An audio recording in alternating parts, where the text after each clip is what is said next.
नाज़रीन, आप देख रहे हैं program the review Kamran Yousuf और शहबाज राना के साथ। द रिव्यू में हम पाकिस्तान की मईशत, खारजा अमूर और नेशनल सिक्योरिटी से जुड़े मामलात पर बात करते हैं। लगता है कि वज़ीर-ए-आज़म शहबाज शरीफ और जो उनकी हुकूमत है उन्होंने फेडरल बोर्ड ऑफ रेवेन्यू में ऑपरेशन क्लीन अप का आगाज़ कर दिया। आज की जो सबसे बड़ी खबर जिस पर डिस्कशन करेंगे कि कम अज़ कम 2 दर्जन से ज़ायद ग्रेड 21 से 22 के जो अफसरान हैं FBI में काम करते हैं, उनको जो उनकी जिम्मेदारियां जो निभा रहे थे उनसे वापस ले ली गई हैं। इन अदर वर्ड्स उनको रिमूव कर दिया गया। और क्यों किया गया, ये तमाम तफसीलात आज के इस पहले सेगमेंट में हम डिस्कस करेंगे। और शहबाज, FBI में आपको पता है कि इस्लाहात की हमेशा से ज़रूरत रही है।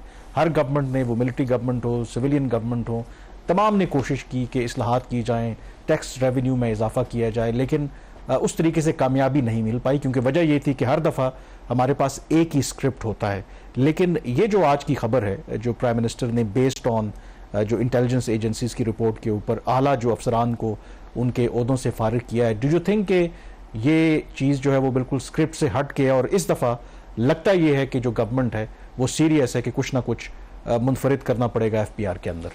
कामरान, ये जो फैसला वज़ीर-ए-आज़म शहबाज शरीफ साहब का है कि उन्होंने अभी फिल वक्त 25 अफसरान को, जिसमें ग्रेड 21 और 22 जो सेकंड हाईएस्ट और हाईएस्ट पे ग्रेड होता है किसी भी सिविल सर्वेंट का, उसमें फिल वक्त उन्होंने 25 अफसरान को हटा दिया है। और इसके अलावा जो ग्रेड 20 है, जो थर्ड आता है इसमें मैनेजमेंट के स्केल में, उसकी लिस्टें तैयार हो रही हैं। इसमें कोई शक वाली बात नहीं है कि ये वज़ीर-ए-आज़म शहबाज शरीफ साहब का एक तारीखी फ़ैसला है। इस तरह की जो क्लीननेस की जो एक्सरसाइज है वो FBI में किसी डेमोक्रेटिकली इलेक्टेड प्राइम मिनिस्टर ने इससे पहले नहीं की, और ये इनकी एक्सपेक्टेशन भी नहीं थी कि इस किस्म के जो इकदाम हैं वो किए जाएंगे। मैं ये बात इस वजह से कह रहा हूँ कि 2013-14 में इस चीज़ के ऊपर एक बड़ा फोकस आया था कि FBI को जो करप्ट लोग हैं या इनकॉम्पिटेंट लोग हैं उनसे साफ करना है। तो 100 से ज़्यादा जो केसेस थे वो मुख्तलिफ फोरम्स पे, मुख्तलिफ लेवल्स पे वो डिस्कस होते रहे। उसका उस वक्त की जो senate standing committee on finance थी उसने भी उसका नोटिस लिया, कुछ नहीं हुआ। अभी ये जो लिस्ट है 25 अफराद की जो लिस्ट है, जो एक्सक्लूसिवली सिर्फ एक्सप्रेस ट्रिब्यून ने छापी है, वो उस लिस्ट में मुझे चंद वो नाम भी नज़र आए हैं जो पिछले 10 साल तक अनटचेबल थे। तो इसलिए ये बात बड़ी वसूख से कही जा सकती है कि वज़ीर-ए-आज़म शहबाज शरीफ का ये जो फ़ैसला ये ना सिर्फ बोल्ड है, ज़रूरतमंदाना फ़ैसला है, और उन्होंने शॉर्ट टर्म कोई गेन इससे जो है वो अगर होता या उसका नुकसान होता उसकी उन्होंने परवाह नहीं की। उन्होंने ऐसा फ़ैसला किया जिसमें बड़े बड़े जो नाम है उनको उड़ा दिया गया है। किस बुनियाद पर ये भी जानना ज़रूरी है कि ये फ़ैसला किया गया, क्योंकि हमारे यहाँ आपको पता है कि चलें किसी के ऊपर भी इल्ज़ाम हो तो उसको मौका फराहम किया जाता है ना। अगर आपकी कारकर्दगी ठीक नहीं है, आपकी इंटेग्रिटी के हवाले से सवालात हैं, अगर आपने कोई गलत काम किया है तो आप मौका तो फराहम करते हैं। तो ये जो 25 अफसरान है, ऑब्वियसली इनका एक पूरा कैरियर है और कोई बेसिस तो होंगी कि जिसकी बुनियाद पर उनके खिलाफ इतना बड़ा एक्शन लिया गया है। देखिए, ये कोई तकरीबन 1 माह पहले ये सारी एक्सरसाइज स्टार्ट हुई थी। मुझे कोई 10 दिन पहले मेरे एक सोर्स ने FBI से फ़ोन किया कि इस किस्म की एक लिस्ट तैयार हो रही है, आप इसको चेक कर लें। तो मैं उस पर काम कर रहा था। इवेंचुअली कल ये सारी चीज़ें जो हैं वो पब्लिक होंगी। इसमें वज़ीर-ए-आज़म साहब की पहले ख्वाहिश थी कि FBI खुद इसके ऊपर कोई एक्शन ले। फिर उन्होंने फ़ैसला किया कि जो 3 हमारी प्रीमियर इंटेलिजेंस एजेंसीज़ हैं उनकी उन्होंने मदद ली। उन्होंने सेपरेटली अपनी अपनी इनपुट दी इसके हवाले से, और फिर उनको रिकनसाइल किसी स्टेज पे किया गया। हो सकता है कंसेंसस लिस्ट ये ना हो, क्योंकि उसमें कुछ ऐसी भी हैं कि कुछ ऐसे नाम थे जिसको किसी एक एजेंसी ने उसको A डिक्लेयर किया और दूसरे ने उसको B या C भी कर दिया। तो इस किस्म के भी इसमें वेरिएशंस आई। तो इवेंचुअली ये जो 25 नाम सेलेक्ट किए गए उसके पीछे 3 बेसिक क्राइटेरिया थे। नंबर 1 इंटेग्रिटी, कि उनकी फाइनेंशियल इंटेग्रिटी कैसी है। नंबर 2, क्या वो कॉम्पिटेंट हैं या नहीं। नंबर 3, उनकी पब्लिक डीलिंग जो है कैसी। एक आध कोई और भी इसके अलावा क्राइटेरिया था। तो ये 3 से 4 बड़े क्राइटेरिया के ऊपर इनको जज किया गया। अब इसमें 2-3 ऐसे नाम आए हैं सामने जिसपे मुझे खुद हैरानगी हुई है कि ये भी फिर उसमें हो सकता है कि वो फाइनेंशियल साइड उनकी क्लीन हो, लेकिन उनको कॉम्पिटेंसी के हवाले से जो है वो उस पर वो हिट हुए हो। अब कुछ लोगों का इसमें ये भी एक दावा है कि इसमें थोड़ी सी पॉलिटिक्स भी हुई है given the promotions in the FBI। अब मैं आपको फॉर एग्जांपल, अब ये एक इसमें एक ऐसे ऑफिसर है, सीनियर ऑफिसर है, वो उनको अभी 23 मार्च को तमगा इम्तियाज़ मिला है। तो या उनको तमगा इम्तियाज देने का फैसला गलत था, तो या उनका इस लिस्ट में आना गलत, या जो हम तमगा इम्तियाज में सारों को नहीं कहता, जो उसको आई थिंक डिसाइड करने का जो भी पैनल करता है, शायद उसको भी बदलने की जरूरत है मेरे ख्याल में। मतलब मतलब दोनों चीजें ये एक सही नहीं हो सकती ना। या तो ये इनको तमगा इम्तियाज पता किसने प्रूव किया था? पीडीएम की गवर्नमेंट 1 में, पीडीएम 1 में इन ऑफिसर को रिकमेंड किया गया था। मेरा ख्याल शायद अगर if I am not mistaken कुछ इस तरह होता है कि 14 अगस्त को ये अनाउंसमेंट्स होती हैं, 23 मार्च उनको जो है वो अवार्ड्स दिए जाते हैं, तो उन्होंने अभी वो रेसिपिएंट है अभी। और आई थिंक होता तो एक डिपार्टमेंट से इनिशिएट होता है ना, तो आप जाहिर है कि गवर्नमेंट होलसेल में नाम डाले गए थे। हमने नाम डाल लेते हैं। 23 मार्च को आपने जब जिक्र किया था प्रोग्राम स्टार्ट में, मैंने कहा था इसको तो रहने दे, साइड पे कर लेना। मुझे पता है जैसे फॉर एग्जांपल कुछ ऐसे लोगों को भी इसमें अवार्ड दिए गए 23 मार्च को, जिनकी जो रेसिटेशन थी वहां पे वो ये थी कि ये दफ्तर में ज्यादा देर बैठते। अब इतना लो क्राइटेरिया कर दिया गया था। अब थोड़ा सा मैं नाम मैंने इसलिए नहीं इसके खबर में भी नहीं डाला और शायद मैं यहाँ पे भी नहीं लेना चाह रहा। बुनियादी वजह यह है कि इन तमाम अफराद के खिलाफ एक्शन तो हुआ है, लेकिन जो एक होता है ना अपॉर्चुनिटी टू बी हर्ड, वो इनको फराहम नहीं की गई। और यही वजह है कि ऑफिशियली आपको एक्शन हुआ क्या? देखें, जो अपॉर्चुनिटी, मैं इसलिए ये सवाल कर रहा हूँ कि ज़ाहिर ग्रेड 21 और 22 का आपकी मतलब 30 साल से ज़्यादा की सर्विस, ऑलमोस्ट 30 साल तो होगी, तो अगर आप किसी के कैरियर पे इस तरह इल्ज़ाम लगा देते हैं तो कैरियर पूरा आपका तबाह हो जाता है। और आमतौर पर हमने देखा है कि अगर आप एक नायब कासुद को भी रिमूव करते हैं तो लोग अदालतों में चले जाते हैं। तो इस केस के अंदर गवर्नमेंट ने क्या किया है? इनको रिमूव करके कहाँ किया है, कहाँ भेजा है? देखिए, दो तरीकेकार होते हैं किसी को साइड लाइन करने के। नंबर 1, इनके खिलाफ जो रूल्स एंड डिसिप्लिनरी रूल्स उसके तहत इनके खिलाफ मूव किया जाए, वो एक लंबा प्रोसेस है और वज़ीर आज़म बिल्कुल भी किसी भी किस्म का मजीद इंतजार करने को तैयार नहीं थे। तो हुकूमत ने वो वाला रास्ता इख्तियार नहीं किया जो कि एक पेचीदा रास्ता है, लेकिन उसमें जो भी इस प्रोसेस में गुजरता वो फिर सारी स्क्रूटनी होकर फिर उससे निकलता, या फारिग हो जाता या वो इनोसेंट डिक्लेयर हो जाता। यहाँ पे इन्होंने सिर्फ उनको उनके ओहदों से हटाया है। मतलब जो एडमिनिस्ट्रेटिव पावर्स है वो, मतलब उनके पास अब कोई पोजीशन नहीं है।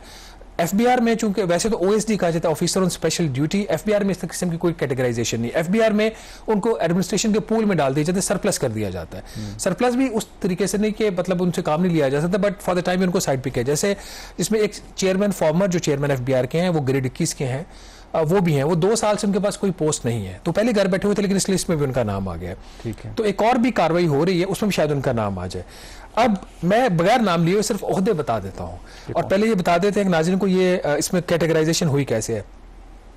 3 नाज़रीन प्रीमियर इंटेलिजेंस एजेंसीज से इसकी इनपुट ली गई, उसके बाद प्राइम मिनिस्टर ने और फिर बाकी उनकी जो टीम थी उनकी कंसल्टेशन से ये जो लिस्ट है ये फाइनल हुई। इसमें 4 कैटेगरीज में अब एफबीआर के अफसरान को डिवाइड किया जा रहा है, जिसमें एक कैटेगरी वो है जो इंतहाई कॉम्पिटेंट हैं और ईमानदार भी हैं, उनकी रेपुटेशन ठीक है, वो एक कैटेगरी के अफसरान होंगे और इनको जो अहम पोजीशंस हैं जो एक कैटेगरी की पोजीशन होंगी उन पे तायनात किया जाएगा। फिर बी कैटेगरी के लोग होंगे जिनको लेस इंपॉर्टेंट पोजीशन पे डाला जाएगा, और सी क्लास या सी कैटेगरी में वो है जिनको उस तरीके से उनके जो फाइनेंशियल इंटेग्रिटी के इश्यूज नहीं है, लेकिन उनको साइड लाइन किया जाएगा या कर दिया गया है। जो चौथी कैटेगरी है, जो सबसे सीरियस कैटेगरी है और जिसके ऊपर कल वजीर आजम साहिब ने एक्शन लिया है, वो डी कैटेगरी है।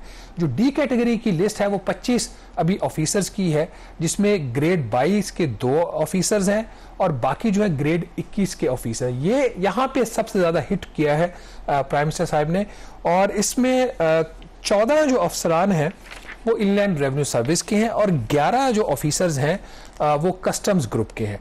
और इसमें कुछ ऐसे लोग थे, जो 13 लोग थे वो एफबीआर के अंदर काम कर रहे थे, और 12 ऐसे अफराद हैं जो एफबीआर में इस वक्त नहीं है, या तो वो ट्राइब्यूनल्स में काम कर रहे हैं जो लॉ मिनिस्ट्री के अंदर आते हैं, या किसी और मिनिस्ट्री या डिवीजन में वो सर्व कर रहे हैं। तो 2 फैसले हुए कल, जो तो 11 ऑफिसर जो 12 जो ऑफिसर्स हैं जो एफबीआर से बाहर है उनको कॉल बैक किया जा रहा है, उसके कल लेटर्स लिखने की डायरेक्शंस दी गई हैं, वो वापस आएंगे और उनको भी साइड लाइन कर दिया जाएगा। और जो 13 ऑफिसर्स थे उनको फौरी तौर पर जिन जिन पोजीशंस पे वो काम कर रहे थे उनको हटा दिया गया। इसमें जो ओहदे हैं जैसे, और ये जो नेचर ऑफ इनके ओहदों की है वो ये डिटरमिन करती है कि कितने सीरियस पोजीशन थे। जो एक चेयरमैन फॉर्मर एफबीआर के, फिर एफबीआर के सीनियर फंक्शनल मेंबर्स, जिसमें कस्टम्स वाली साइड के ऊपर भी कस्टम्स के जो मेंबर थे उनके, और फिर पॉलिसी वाली साइड के इनलैंड रेवेन्यू के वो मेंबर, फिर इसी तरीके से जो इनके लीगल के मेंबर, दोनों लीगल के मेंबरान इसमें आ जाते हैं। फिर जो चीफ कमिश्नर्स थे वो फिर डायरेक्टर जनरल्स थे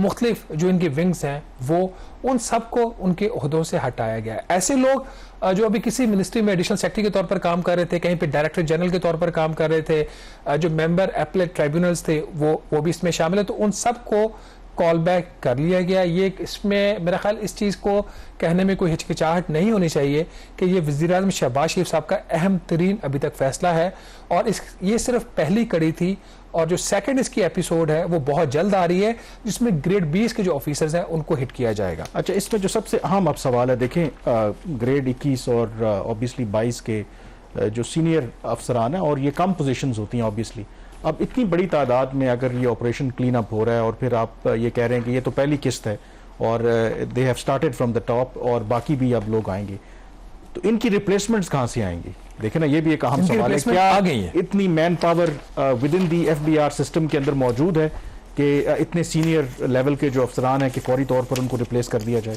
देखिए, अब जो ए क्लास थी, ए क्लास को इन्होंने जो इनकी ए कैटेगरी के जो ऑफिसर्स हैं जो अभी क्लासिफिकेशन हो चुकी है, उस क्लासिफिकेशन में जो एक क्लास थी जो कॉम्पिटेंट और ऑनेस्ट ऑफिसर्स हैं as per the input of 3 intelligence agencies, उनकी कल अपॉइंटमेंट्स कर भी दी गई हैं, पोस्टिंग्स उनकी हो गई हैं। पहला जो ऑर्डर आया उसमें हटाया गया, उसमें जो लिस्ट पब्लिक की गई वो सिर्फ 13 लोगों की गई, 12 की इसलिए नहीं की गई वो एफबीआर में सर्व नहीं कर रहे थे। अच्छा, दूसरा जो ऑर्डर आया इनकी रिप्लेसमेंट्स का ऑर्डर आया। अब इसमें एक सवाल यहाँ पे कामरान वो खड़ा हो जाता है, वो सवाल ये है कि कहा यह जाता था कि अगर ईमानदार है तो जरूरी नहीं कि कॉम्पिटेंट भी हो।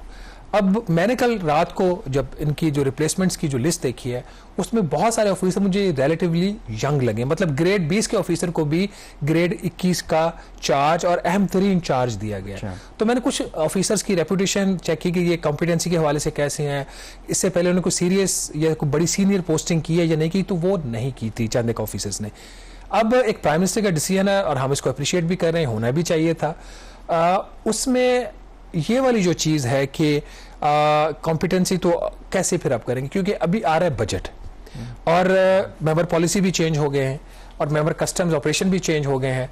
तो अगर मेंबर पॉलिसी जो नए आए हैं खातून हैं वो it will be a very uphill task for her कि इमीडिएटली आए, अपने आप को माहौल से भी आशना करें और फिर काम को भी समझें, और IMF के साथ मुज़ाकरात भी इनके 15 मई या जब भी स्टार्ट होते हैं वो हो जाए। That will be difficult. एक और जो चीज़ मैं यहाँ पे हाईलाइट करना चाह रहा हूँ, वो मुझे लग रहा है कि थोड़ी सी यहाँ पे पॉलिटिक्स भी हुई है कि कुछ ऐसे जो फील्ड फॉर्मेशंस थी जिनको जो ये इंटरनल जो असेसमेंट थी उसमें एक कैटेगरी की क्लासिफिकेशन की गई, ये वो पोस्ट है यहाँ पे बंदा भी, ये हाई क्लास की पोस्टिंग, यहाँ पे हाई क्लास का बंदा आना चाहिए। जो लार्ज टैक्स ऑफिस लाहौर का है, लार्ज टैक्स ऑफिस जो कराची का है, जहाँ से इन दोनों ऑफिस से मेरा ख्याल शायद 60% तक शायद एफबीआर का रेवेन्यू, डायरेक्ट रेवेन्यू आता हो, जो आपके इनलैंड रेवेन्यू वाली साइड से है। ऑलमोस्ट हाफ तो सिर्फ आपका कराची से आ रहा है। मुझे ये पता चला है कि वहाँ पे जो कैटेगराइजेशन क्लासिफिकेशन हुई है, उन ऑफिसेस को A से B किया गया और जो कुछ ऑफिसर्स वहाँ पे सब कर रहे थे उनको C से B किया गया। अगर उनकी इनिशियल क्लासिफिकेशन C थी तो उनको B कर दिया गया। तो एक आपने ऑफिस की कैटेगरी को नीचे कर दिया, उसकी क्लासिफिकेशन को नीचे से ऑफिसर की जो क्लासिफिकेशन उसको ऊपर कर दिया। तो इस किस्म की भी मैनेजमेंट, इसमें एक और बड़ा इंटरेस्टिंग एस्पेक्ट आ रहा है। अब ये जो सारी क्लासिफिकेशन हुई है, अब आगे बोर्ड्स भी होने हैं, प्रमोशन भी होनी है। अब जो 4 ऑफिसर्स टॉप पे आए हैं उसमें जो एक ए ऑफिसर, एक क्लास के ऑफिसर, जिसमें मेरा ख्याल जो टॉप पे हामिद अतीक सरवर आ गए हैं प्रमोशन के। अब जो में ही अगर मेरी कुछ इन्फॉर्मेशन गलत नहीं है तो हामिद अतीक सरवर हैं, फिर शायद मीर बादशाह वजीर है जो भी मेंबर ऑपरेशन है, then he that means he is eligible to promotion now. फिर जो अमजद ज़बैर है जो चेयरमैन एफबीआर है वो आ गए, फिर इकबाल खान साहब है। तो ये अब they are into a promotion zone. तो ये जो इतनी इंटरनल जो होती है ना, इस तरह के जो एक स्वीपिंग ऑपरेशन होता है इतना मैस स्केल का, उसकी जहाँ पे कैजुअलिटीज होती हैं तो उसके बेनिफिशरीज भी इसमें यहाँ पे काफी होते हैं। इसमें आई थिंक फिर ये जरूरी होता है कि जो उसके बेनिफिशरीज हैं फिर उनके जो इनपुट है वो भी with a pinch of salt लेना चाहिए। बट नेवरदलेस अगर तो ये मामला ट्रांसपेरेंट तरीके से हैंडल किया जा रहा है, because there is absolutely no doubt कि एफबीआर में इस्लाहात की भी ज़रूरत है और एफबीआर में इनकॉम्पिटेंट लोग भी हैं, एफबीआर में लोगों की जो फाइनेंशियल इंटेग्रिटी है उसके बारे में भी सवाल किए जाते हैं। तो अगर तो ये अच्छी नीयत के साथ ऑपरेशन क्लीन अप किया जा रहा है, किसी के साथ ज्यादती नहीं हो रही, तो फिर तो इट्स अ गुड स्टेप। यहाँ पे ब्रेक लेंगे और ब्रेक के बाद एफबीआर से ही जो एक और अहम जुड़ा हुआ इशू है उस पर बात करेंगे। सो स्टे विद अस।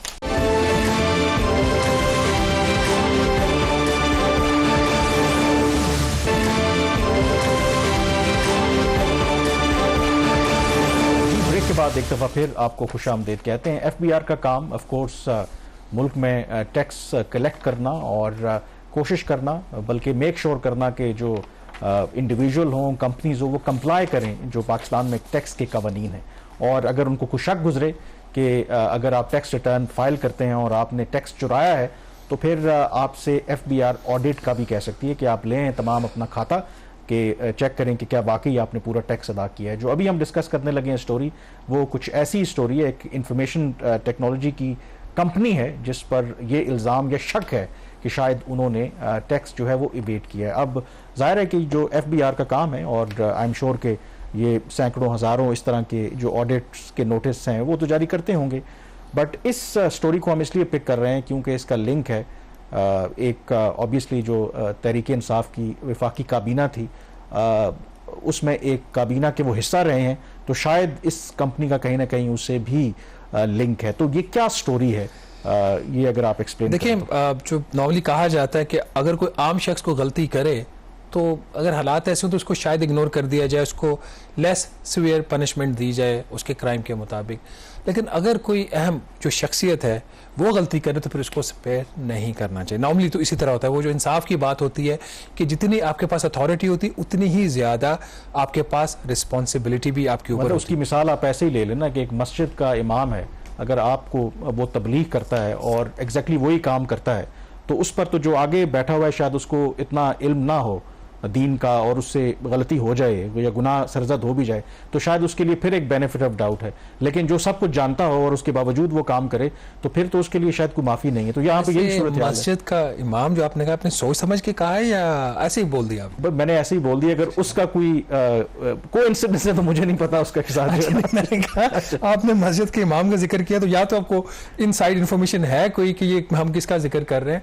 मैंने आपको ऐसा कोई नाम नहीं बताया, क्यों चले हो सकता है आपको मस्जिद के इमाम की आपने बात की। देखिए, इस केस में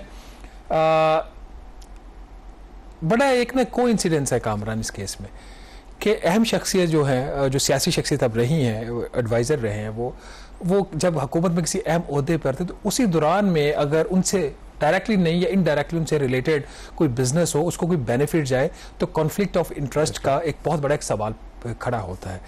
इस केस में मुझे वो चीज़ लग रही है, क्योंकि ये इसके जो ज़राए हमें बता रहे हैं कि जो इस कंपनी को जो एक स्पेशल ट्रीटमेंट इस तरीके से दिया गया कि इस कंपनी के जो तकरीबन आप कह रहे हैं 2016 से 2022 तक के विद होल्डिंग इनके जो ऑडिट थे वो किए गए, और एक मखसूस वक्त में किए। ये नहीं कि हर साल आपका हो रहा है, एक मखसूस वक्त में, लेट से आप इकट्ठे केस खोल लेते हैं चंद महीनों के वक्फे के बाद, और अगर किसी एक साल में अगर आपके खिलाफ कोई डिमांड उसने एफबीआर की कोई डिमांड हो कि आपका, लेट्स एज्यूम, मैं एक्चुअल नंबर नहीं बता रहा, वो नंबर लिखे हुए हैं, लेट्स एज्यूम कि जी आपकी जो टैक्स लायबिलिटी बनती है, आपको नोटिस जाता है विद होल्डिंग का कि आपकी टैक्स लायबिलिटी बनती है 47 मिलियन रुपीस, ठीक है। तो आप 47 मिलियन की आपको टैक्स का नोटिस है, आप कहते हैं हाँ गलती होगी यार, अकाउंट्स देखते हैं, ये देखो ये बाकी तो सारा पूरा, ये तो मैं काम करूँ, ये इतना कम है, चलो ये 2,72,000 रुपया ले लो। I am giving you one example. तो इस किस्म की चीज़ें बड़ी ग्लेयरिंग हो रही है। तो इस कंपनी में तकरीबन आप कह सकते हैं कि 6 साल में एक ट्रेंड, एक पैटर्न, एक कंसिस्टेंट नजर आया कि उसको विद होल्डिंग का नोटिस गया, अकाउंट्स उसके देखे गए और उसको एक छोटी सी पेनल्टी डाल के सेटल कर दिया गया, जो अपेरेंटली जो उसमें लगता है, जो अब मैं ये कोई भी चीज़ अपनी तरफ से नहीं कह रहा क्योंकि ये सारी चीज़ें डॉक्यूमेंटेड होती हैं, उसमें एफबीआर को ये लगा कि इसमें कोई जो कनाइवेस, एफबीआर अपने अफसरान की कनाइवेस इस कंपनी को कोई बेनिफिट दिया जा रहा है, तो उसकी बेस के ऊपर इन्होंने अभी इसका जो कंपनी के जो अकाउंट्स हैं माली साल टैक्स ईयर 2023 के उसको इन्होंने अब ओपन करने का फैसला किया। उसका ओवरऑल इनकम टैक्स का ऑडिट होगा। सिर्फ पहले तो विद होल्डिंग का एक सेटलमेंट्स हो जाती थी ना, तो इनको जिस दफ़ा आप ये कह रहे हैं कि अगर माजी में चलें हम अस्यूम करते हैं कि मुकमुका हुआ था, तो इस दफ़ा क्या जेन्युइन फिर ये नोटिस गया है कि एफबीआर सीरियस, क्योंकि ज़ाहिर है कि जो साहब जिनका आप जिक्र करें जो एडवाइज़र थे, आप तो वो नहीं है एफबीआर के अंदर, उनकी उस तरह का इन्फ्लुएंस तो नहीं है, तो इसलिए do you think that this is a genuine exercise now? देखिए, अब ये तो एफबीआई डिटरमिन करेगा, ये कंपनी करेगी, तो इसलिए हम बड़ा केयरफुली इसके हवाले से बात कर रहे हैं, क्योंकि अगर लेट्स से वो कंपनी जो है जिसको ऑडिट का नोटिस गया है वो अपने इनोसेंस साबित कर देता है या वो अपना रिकॉर्ड प्रोड्यूस कर देता है कि नहीं आपका ये ऑब्जर्वेशन गलत है, तो हम मतलब वो तो फिर हो गया ना, हमको इस तरह का कोई मीडिया ट्रायल करके उनको नहीं करना चाह रहे कि उनके बिजनेसेस हैं जिससे वो चीजें अफेक्ट हो, तो हमारी तो इस पर बड़ी क्लियर इंटेंशंस है। बट ये एफबीआई ने उनको सेक्शन 177 का जो ऑडिट का नोटिस दिया उसके अंदर जो ऑब्जर्वेशन एफबीआई ने लगाई हैं वो मैं देख लेते हैं, सिर्फ एक साल की बात कर लेते हैं, पिछला जो 16 से लेकर 22 तक हो उसकी हम बात नहीं करते। उसमें एफबीआई को लगा कि उनकी जो फील्ड ऑफिस कराची वाला है जिसके अंदर ये कंपनी है, तो उस कंपनी के कुछ लोग, कुछ अफसरान इनसे मिले हुए हैं, ये एलिजिबल उनको लगा, उसकी बेस पर उनका जी अब हेडक्वार्टर से हम इस चीज़ को मॉनिटर करते हैं, होगा अभी भी वहीं से, क्योंकि इसमें जो चीज़ें हैं इनकी वो होंगी तो वहीं से कराची से ही मेंटेन होंगी, लेकिन यहाँ से उसको डायरेक्टली ऑब्जर्व किया जाएगा जो मुझे बताया गया। अब इनको शक ये है एफबीआई को कि ये जो कंपनी है अपने जो प्रोजेक्ट एक्सपेंसेस हाई डिक्लेयर करके, इरेशनली हाई डिक्लेयर करके, एलिजिडली वो जो है अपना जो इनकम टैक्स है वो इवेट कर रही है। So this is the first doubt जो कि एफबीआई को इसके हवाले से है। इसमें जैसे उसका 2023 में उन्होंने 93.3 मिलियन के प्रोजेक्ट एक्सपेंसेस क्लेम किए हुए हैं, तो एफबीआई ने उसकी डिटेल्स मांगी है कि आपके जो ओवरऑल जो उनके एक्सपेंसेस हैं वो तकरीबन उनके मुताबिक वो बन रहे हैं कोई 67% तक बन रहे हैं, तो ये इस तरह की उन्होंने एबनॉर्मेलिटी उनकी है। फिर उन्होंने जो रिटर्न फाइल किया है गोशवारे एफबीआई के साथ, उसमें जो उन्होंने इंपोर्ट्स की स्टेज के ऊपर जो टैक्स पे किया, जो एग्जिस्टिंग रेट्स थे उसको अगर वो वर्कआउट करें बैकवर्ड, तो जो कंपनी ने जो उसकी इंपोर्ट्स बकौल एफबीआई को कोई 57 मिलियन रुपए की बनती थी एक साल में, तो उन्होंने कोई रफली कोई 38 मिलियन की इंपोर्ट्स डिक्लेयर की, मतलब अगर 19 मिलियन से इंपोर्ट्स अंडर डिक्लेयर कर रहे हैं। एक और उन्होंने जो क्राइटेरिया अप्लाई किया कि मिनिमम टैक्स आपका एक होता है जो आपने अदा करना ही होता है, तो मिनिमम जो टैक्स है उसका जितना भी बनता था कोई 50 मिलियन के करीब बनता था, उस कंपनी ने मिनिमम टैक्स भी कोई रफली कोई 44 मिलियन पे किया। इसी किस्म की और उनकी चीजें लाइबिलिटीज हैं। No, since the FBI has open this case, तो हम अब उम्मीद कर लेनी चाहिए कि इस दफ़ा इरिस्पेक्टिव कि वो शख्सियत कौन है, इरिस्पेक्टिव ये कंपनी किसकी मलकियत है, इनको मेरिट के ऊपर इस कंपनी के अकाउंट्स देखे जाएं और सिर्फ 2023 के ना देखे जाएं ना, तो ये 2018 से इनको स्टार्ट लेना पड़ेगा। तो 2018 से पीछे इसलिए नहीं जा सकते, कुछ केसेस टाइम बार हो जाते हैं, तो ये वंस फॉर ऑल ये चीज़ सेटल हो जाए। और ख़ास तौर पर ऐसे वक्त में जब प्राइम मिनिस्टर का स्पेशल फोकस आया हुआ है, ऐसा ना हो कि फिर क्योंकि इसके अंदर दो एस्पेक्ट हैं। एक तो वही वाली बात है कि किस तरह अगर आप इन्फ्लुएंशियल हैं तो एट टाइम्स मतलब हम अस्यूम कर रहे हैं कि लेट्स से कि कॉन्फ्लिक्ट ऑफ इंटरेस्ट था, and secondly the role of FBI, क्यों इसमें भी सस्पेशन है कि शायद इसमें जो टैक्स के ऑफिशियल हैं या ऑफिशियल्स हैं उन्होंने मे बी इसमें उनको असिस्ट किया हो।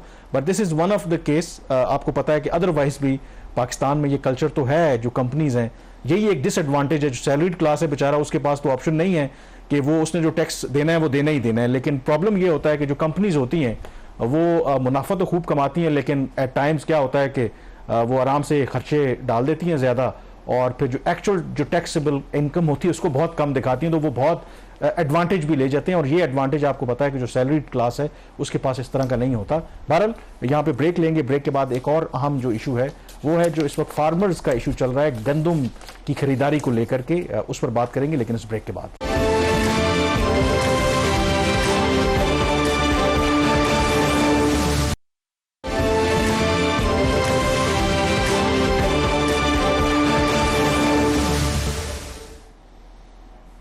जी, ब्रेक के बाद एक दफ़ा फिर आपको खुशामदीद कहते हैं। तवक्को ये है कि इस दफ़ा जो गंदम की पैदावार होगी पाकिस्तान में वो अच्छी फसल की तवक्को की जा रही है, लेकिन पाकिस्तान में एक प्रॉब्लम है, अगर फसल अच्छी हो तब भी प्रॉब्लम है, फसल ना अच्छी हो तब भी प्रॉब्लम है। और इस वक्त अगर आप देखें खास करके जनूबी पंजाब के अंदर जो गंदम की कटाई का सीज़न है वो ऑलमोस्ट एंड है, लेकिन प्रॉब्लम ये है कि अभी तक जो फार्मर्स कह रहे हैं और जो ऑन ग्राउंड रिपोर्ट्स भी बता रही हैं कि गंदम की जो खरीदारी है हुकूमत जो करती है उसका सिलसिला शुरू नहीं हुआ। नतीजा क्या है कि उसकी वजह से जो फार्मर है वो बेचारा रोल रहा है इस वक्त, क्योंकि जो ओपन मार्केट में या आड़ती हैं जो मिडल मैन है वो तो इतनी कीमत उनको दे ही नहीं रहे कि उससे उनका खर्चा तक पूरा हो सके। हमारे साथ मौजूद होंगे महमूदुल हक बुखारी साहब भी, पाकिस्तान किसान जो इत्तेहाद फाउंडेशन है उसको वो चेयरमैन है। लेकिन बिफोर इसके शहबाज, ये इशू काफ़ी पहले भी हमने हाईलाइट किया था और आज प्रोग्राम में आने से पहले फिर प्राइम मिनिस्टर ऑफिस से एक ऐलान भी हुआ कि जी प्राइम मिनिस्टर ने जो फार्मर्स को इश्यूज फेस करना पड़ रहे हैं, तो विफाकी गवर्नमेंट ने जो गंदम की खरीदारी का कोटा है उसको बढ़ा दिया है। क्या मसला ये हल हो गया? नहीं, बिल्कुल नहीं। ये मसला पंजाब से रिलेटेड है। वफाक की जो खरीदारी है उसका इसमें एज सच कोई रोल नहीं है।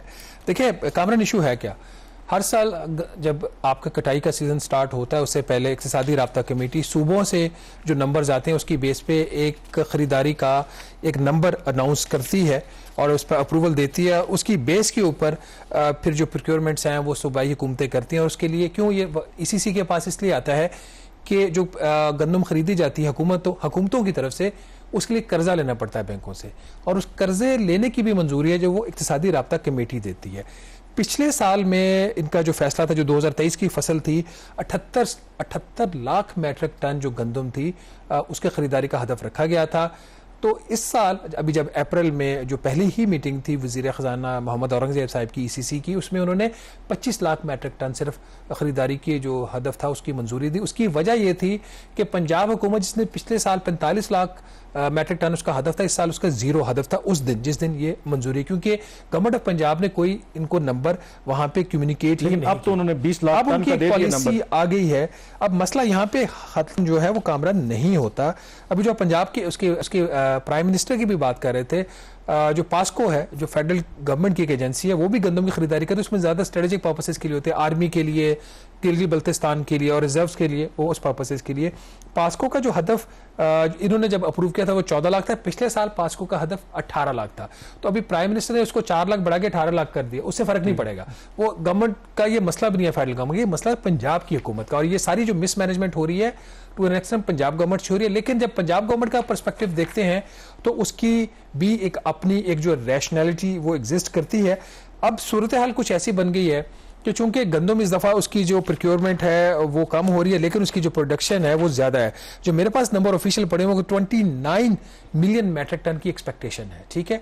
और जो इनके पास लेफ्ट ओवर स्टॉक है वो भी कोई 4.7 मिलियन मैट्रिक टन का है। तो यही वजह है इवन के पंजाब के पास 23 लाख मैट्रिक टन स्टॉक पड़ा हुआ है पिछले वाला, तो वो अब उन्होंने उसकी बेस के ऊपर 20 लाख का फैसला किया। इसका आई थिंक इसको लेके चलते हैं बुखारी साहब के पास चलते हैं ना। इसमें अब मसला ये है कि चूंकि खरीदारी वहां पे हो नहीं रही, वफाकी हुकूमत अपना काम करी है पंजाब हुकूमत की तरफ से उस तरीके से, उसकी वजह से जो किसान है उसको रेट सही नहीं मिल रहा।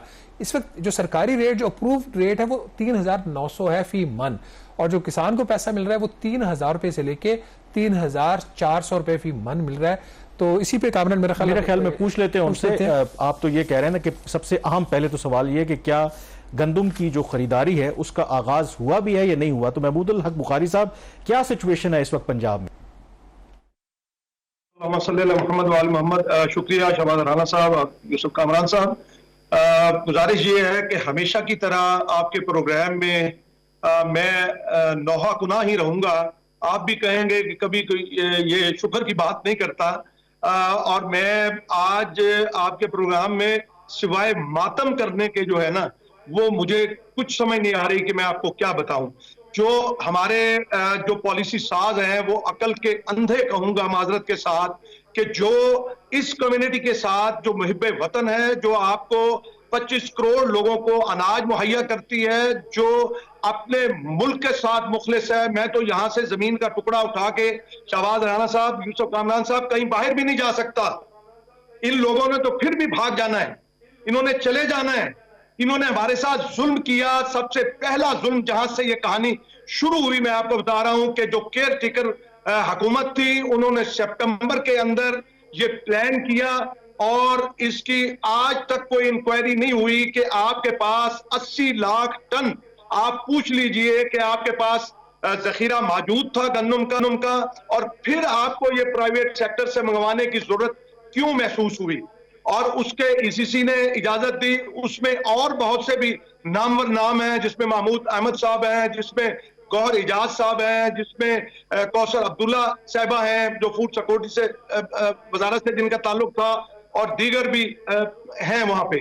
उन्होंने जब ये आगाज किया, साहब ये नाम अभी शायद हम इसलिए न लें कि वो मौजूद नहीं है प्रोग्राम में, अपने वो व्यू पॉइंट नहीं दे सकते। अगर नामों को फॉर द टाइम बिंग हम साइड पे भी रखते हैं और निगरान हुकूमत की बात कर लें तो वो मुनासिब होगा। इसमें सवाल आपसे ये है, आपका जो गिला अपनी जगह पे जायज, इस वक्त गवर्नमेंट ऑफ पंजाब ये कह रही है कि हमने 20 लाख टन खरीदारी की, जो उसका जो प्रोसेस है उसका आगाज कर दिया है। 22 अप्रैल से 17 अप्रैल तक आप लोगों से दरखास्तें मांगी गई थी थ्रू जो एक एप्लीकेशन थी मोबाइल फोन के ऊपर, उसके हवाले से क्या प्रोग्रेस है, जरा ब्रीफली बता सकें तो। जी राना साहब, हमारे साथ तो मजाक भी ऐसा खौफनाक किया जाता है।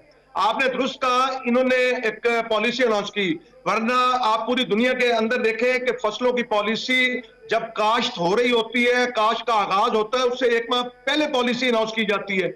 यहाँ पे गंदम जो है वो 80% निकल गई और अब ये पॉलिसी अनाउंस कर रहे हैं। पॉलिसी क्या थी? वो एक ड्रामा है। मैं आपको बता दूं, इन्होंने कहा था कि 1 अप्रैल से 17 तक जो है वो आपकी वो ऐप का हाल, वो जिस तरह ये कहते थे कि आरटीएस बैठ गया, वो ऐप बैठ गई। किसान मारे मारे फिरते रहे, घंटों वहां बैठते रहे और ट्राई करते रहे। उस ऐप ने सिर्फ 4 लाख लोगों का, वो जो नाम 4.5 लाख लोगों का लिया, उसमें से उन्होंने सारे रिजेक्ट किए और 1.5 लाख को सिर्फ उन्होंने जो है वो एलिजिबल किया। और उसके बाद बुखारी साहब आप लाइन पे रहिएगा, हमें एक यहाँ पे छोटी सी ब्रेक लेनी पड़ेगी। लेकिन 4.5 लाख कह रहे हैं, जो गवर्नमेंट ऑफ पंजाब की स्टेटमेंट है वो कह रहे हैं कुछ 14 लाख लोग वहां पे रजिस्टर हुए हैं। यहाँ पे ब्रेक लेंगे और ब्रेक के बजाय वापस आएंगे तो यहीं से सिलसिले को जारी रखेंगे। स्टे विद अस।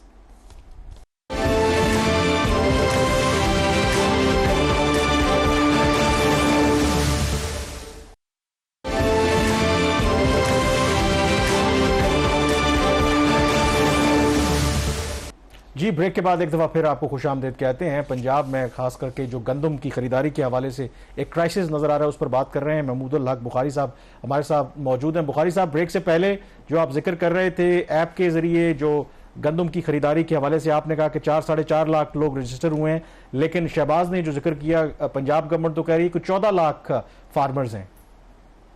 ठीक, मैं कहता हूं कि मैं राना साहब की बात मान भी लूं तो मुझे बताएं कि उस 14 लाख में से कितने लोगों को उन्होंने उस पे वेरीफाई किया कि ये गंदम ले सकते हैं? 1.5 लाख सिर्फ। और उन 1.5 लाख लोगों, और इन्होंने जो खसरा पॉलिसी और वो दी है राना साहब और यूसुफ कामरान साहब, मैं आपको बता दूं कि खसरे का तो निजाम इतना बुरा है कि मेरे दादा को फौत हुए 50 साल हो गए, अभी तक खसरा उनके नाम पे चला आ रहा है। ये इन्होंने असल में जो है वो पॉलिसी ऐसी दी है कि इसी भूल भुलैयों में जो है वो किसान को रखें। उसके बाद इन्होंने कहा कि जी हम जो है वो 19 को बारदाना देंगे और 22 को आपके जो वो सेंटर्स हैं उनकी रौनकें बहाल हो जाएंगी। आज हजूर क्या तारीख है? आप मुझे बताइए कि ये खामोशी जो है वो किसानों के मुआशी कत्ल के बराबर है। बल्कि मैं कहता हूं कि पंजाब हुकूमत की जो गंदम पॉलिसी है ये किसानों की मुआशी दहशतगर्दी है। और ये दहशतगर्दी का लफ्ज कहूंगा जब मेरे मतलब खर्चा पूरा ना हो। मैंने एक उम्मीद जोड़ी हुई थी, एक आस जोड़ी हुई थी कि मेरी एक एकड़ में से 40 मन आएगी और मैं 3900 रुपए के हिसाब से उसको दूंगा, वो भी ज्यादती है। आप राणा साहब, आपको याद होगा कि इन्होंने पिछले साल भी 3900 कीमत रखी। क्या मुझे बताएं कि उस वक्त जो खाद का कीमत थी वो आज खाद की कीमत है? उस वक्त जो डीएपी की कीमत थी वो आज वही डीएपी की कीमत है? उस वक्त जो अपना वापडा का जो यूनिट था वो क्या वही डीजल की कीमत थी वही है? क्या लेबर के खर्चे वही है? महमूद साहब, कहता हूं कि जो बुखारी साहब देखिए, आपके जज्बात बिल्कुल समझ सकते हैं कि जो इजहार कर रहे हैं आप। यहाँ पे सबसे इंपॉर्टेंट इशू आप मसला ये है कि देखिए गंदम की कटाई, जैसे मैंने कहा कि साउथ पंजाब में ऑलमोस्ट कंप्लीट है। फार्मर ने गंदम तो बेचनी है। ये जितनी आपकी लिस्ट ऑफ डिमांड्स हैं, शिकायत हैं, बिल्कुल जायज हैं। इस मौके के ऊपर आपके ख्याल में क्या हल है? ये बहुत जरूरी है क्योंकि जो भी आप बात कहेंगे अरबाब इख्तियार तक पहुंचे, हल तो निकालना है, क्या करें? रान साहब, वो जैसे कहा ना कि बहुत देर की मेहरबान आते आते। अब इन्होंने ये कल ये पूछा इस चैनल में हमसे कि जी आप अपनी बताएं, जिस तरह आप भी फरमा रहे हैं कि 80% जो है वो निकल गई। आप यकीन करें कि जो फ्लोर मिलने वाले उठा के लेके जा रहे हैं, मिडल मैन लेके जा रहा है और दीगर, अभी तो वो जिसे कहते हैं ना कि खून लहू भी पी लिया और गोश्त भी जो है वो निकल गया। अब तो हड्डियां रह गई हैं। अगर उन हड्डियों को बचाना चाहते हैं ताकि किसान कि फिर शायद गोश्त पोस्ट आ जाए। इन्होंने जो आपने पास्को का भी जिक्र किया, मैं आपको बता दूं कि जिला रहीम यार खान के अंदर मैं जिम्मेदारी से कह रहा हूं कि पास्को ने टोटल बारदाना जो है 500 रुपए फी बोरी आड़तियों को दिया है, एक काश्तकार को जो है वो इन्होंने बोरी नहीं दी। दूसरी बात ये जो आपने कहा कामरान यूसुफ साहब ने अपने इंट्रो में कि शहबाज शरीफ साहब ने ये कहा कि जी हमने जो है वो 14 से बढ़ा के 1.8 कर दी। ये तो ऊंट के मुंह में जीरे वाली बात है, ये तो शोबाजी है, ये जितनी मर्जी कर लें। लेकिन हम तो ये कहते हैं कि आप हमसे गंदम देखिए बुखारी साहब, आपके जज्बात बिल्कुल जायज है। ये दो ही बड़ी फसलें होती हैं, गंदम की और कपास की, जहां पे जिम्मेदार को कोई उम्मीद होती है कि उसको बेहतर और सिक्योर्ड रिटर्न मिलेगा, वो इस साल नहीं मिल रहा, इसमें कोई शक वाली बात नहीं। अभी इनकी जो पॉलिसी थी कि ये सिर्फ 6 एकड़ का जो जिम्मेदार है उसको ये बारदाना देंगे, बोरियां देंगे, फी एकड़ 6 बोरी देंगे, तो इसका मतलब है ऑन एन एवरेज 90 मन जो है वो एक किसान हुकूमत को बेच सकता है। तो क्या यही वजह, ये रॉन्ग पॉलिसी थी जिसकी वजह से एक तो 6 एकड़ तक उसको महदूद कर दिया गया खरीदारी को किसान से, और फिर 90 मन तक महदूद कर दिया गया, जिसकी वजह से आज आपका जो आड़ती है और जो फ्लोर मिलर है उसको भी इजाजत है, वो जाके फिर आपसे 3000 और 3200 रुपए में गंदम खरीद रहा है। जी बिल्कुल नाना साहब, आप दुरुस्त फरमा रहे हैं। गुजारिश ये है कि इन्होंने, अच्छा इस हुकूमत से जब भी ये आई है इसने किसानों के साथ दुश्मनी की है। ये समझती है कि शायद सनतकार को आगे ले जाए। अरे भाई, आप अगर सस्ती ले रहे हैं फ्लोट मिल आगे, मैंने अगले दिन डिप्टी कमिश्नर साहब से जाके कहा कि ये तो आप यकीनी बनाएं कि जो फ्लोर मिल वाला ले रहा है या कोई आड़ती ले रहा है या कोई व्यापारी ले रहा है, वो कम से कम अपनी रिट तो कायम करे कि वो 3900 रुपए में ले।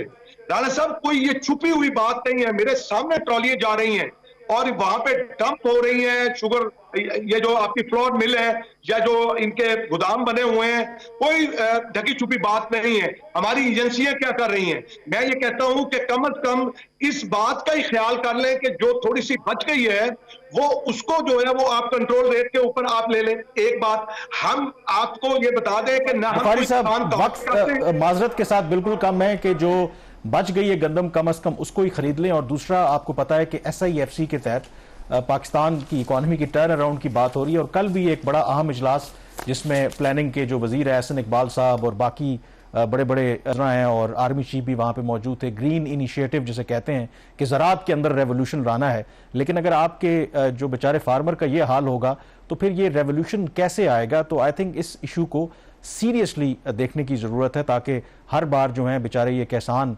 जिस तरीके का जज्बात का ये इजहार कर रहे थे उसकी उनको ज़रूरत ना पड़े। प्रोग्राम द रिव्यू से इतना ही। मुझे कामरान यूसुफ और शहबाज राना को अब इजाज़त दीजिए। अल्लाह हाफिज़।